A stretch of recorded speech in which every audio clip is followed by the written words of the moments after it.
Hello viewers, welcome to my channel Study King Shine. তো আজকে আমি ইন্টার ফার্স্ট ইয়ারের ইংলিশ ফর টুডে নিয়ে আলোচনা করব এবং আমরা চলে যাব unit 1 Nelson Mandela.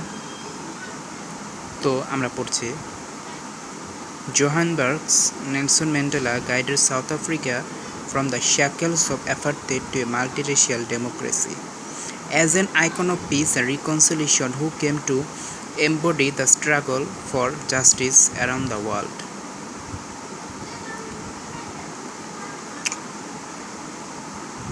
Imprisoned for nearly 3 decades for his fight against white minority rule, Mandela never lost his resolve to fight for his people's emancipation. He was determined to bring down apartheid while avoiding a civil war. His prestige and charisma helped him win the support of the world.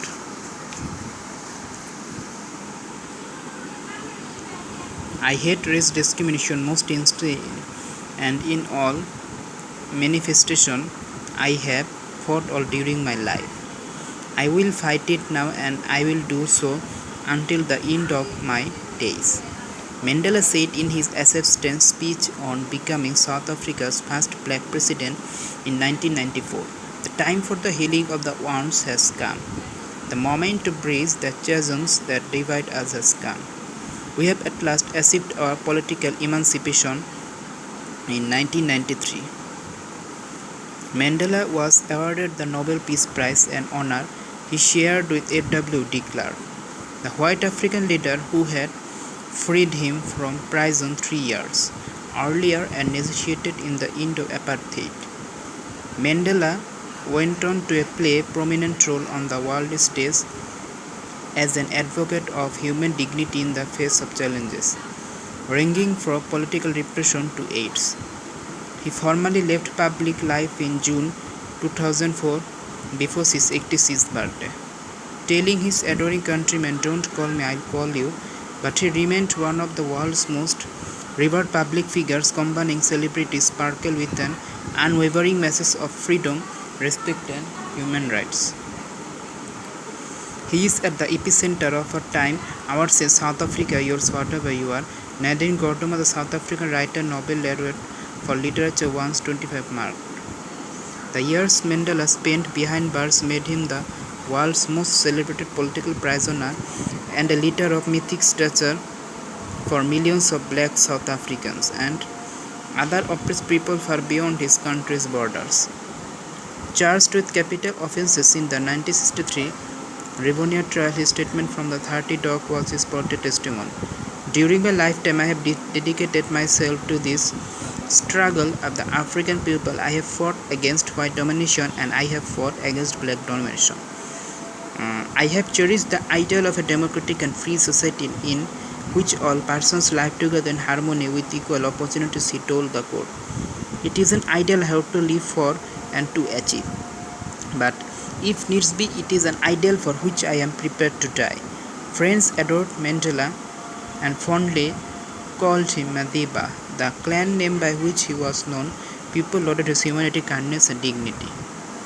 ওকে, তার আগে আমি translate করার আগে কিছু শব্দ জেনে নিই, তাহলে ভালো হবে।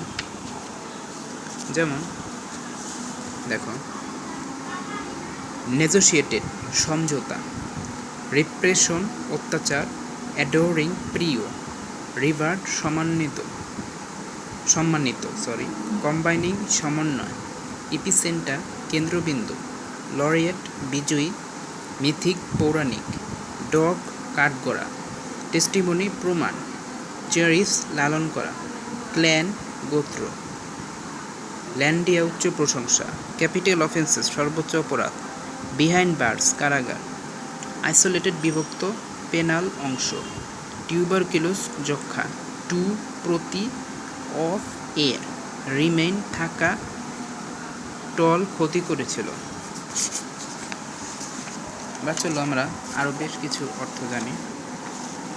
যেমন চলো, অ্যাপার্থিড বর্ণ বৈষম্য, শ্যাকেলস শৃঙ্খলা, মাল্টিরেশিয়াল বহুজাতিক, রেইস জাতি, রিকনসিলিয়েশন পুনর্গঠন, এমবডি প্রতীক, ইমপ্রাইজন বন্দি করা হয়েছিল, ডিকেট দশক, রিসলভ দৃঢ় সংকল্প, ইমানসিপেশন মুক্তি, ব্রিং ডাউন শেষ করা, চ্যারিজমি কর্মকৌশল, সিভিল ওয়ার গৃহযুদ্ধ, হিল নিরাময় করা, আউন্ড আঘাত, চ্যাজম গভীর গর্ত, প্রমিনেন্ট রোল উল্লেখযোগ্য ভূমিকা। ওকে, এবার চলো আমরা গল্পটা বলি। গল্প না, সরি, এটা একটা বিখ্যাত। তো নেলসন ম্যান্ডেলা হচ্ছে সাউথ আফ্রিকার একটা মাল্টিরেশিয়াল মানে বহুজাতিক ভিতরে একটা গণতন্ত্র সে প্রতিষ্ঠা করতে যাচ্ছে। মানে সে সাদা কালো ভেদাভেদ করতে চায় না। সে বলছে সাদার পাশাপাশি কালোরাও পাবে, অধিকার পাবে, তারা কেন বঞ্চিত হবে। তো যাই হোক, তো সে এসব এই যে সাদাদের বিরুদ্ধে সে অনেক দশক ধরে যুদ্ধ করছে। অবশেষে তার এই ম্যান্ডেলার এই যুদ্ধের কারণে জনগণরা মুক্তি পাইছিল।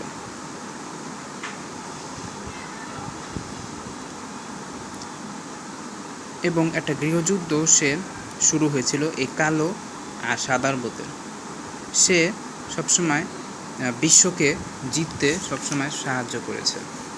দেখো, সে মনে করতো যে আমি জাতিগত বৈষম্য আমি খুবই ঘৃণা করি, কেননা আমি জানি যে আমরা যদি সবাই একসাথে যদি আমরা যুদ্ধ করতে পারি তাহলে আমাদেরকে সবাই মেনে নেবে, অর্থাৎ আমরা সাদা কালো সবাই একই আমরা অধিকার পাব, এভাবেই আমরা মুক্তি লাভ করব।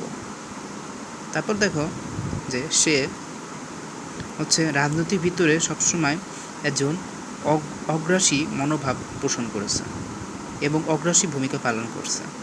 দেখো, তার এই কথার কারণে সে কিন্তু দেখা গেছে যে নোবেল প্রাইজ পাইছিল 93 সালে, এবং সে এই নেলসন ম্যান্ডেলা আবার 3 বছর যাবত আবার জেলও খাটছে। ঠিক আছে, তবে সবচেয়ে গুরুত্বপূর্ণ ভূমিকা পালন করছে যখন এইডস যখন ওই আফ্রিকা ছড়ায় পড়ছিল, তখন এই ম্যান্ডেলাই অনেক গুরুত্বপূর্ণ একটা ভূমিকা পালন করছে।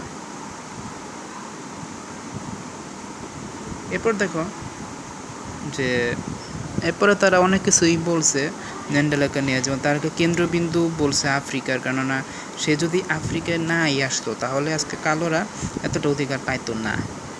এবং সে কালোদের বিরুদ্ধে, নিগ্রো যাই হোক, কালো বা নিগ্রো যেটাই বলেন, তাদের বিরুদ্ধে সংগ্রাম করছে সবসময়, এবং আজীবনী সংগ্রাম, সে যত বাধাই আসুক সে সংগ্রাম করে গেছে।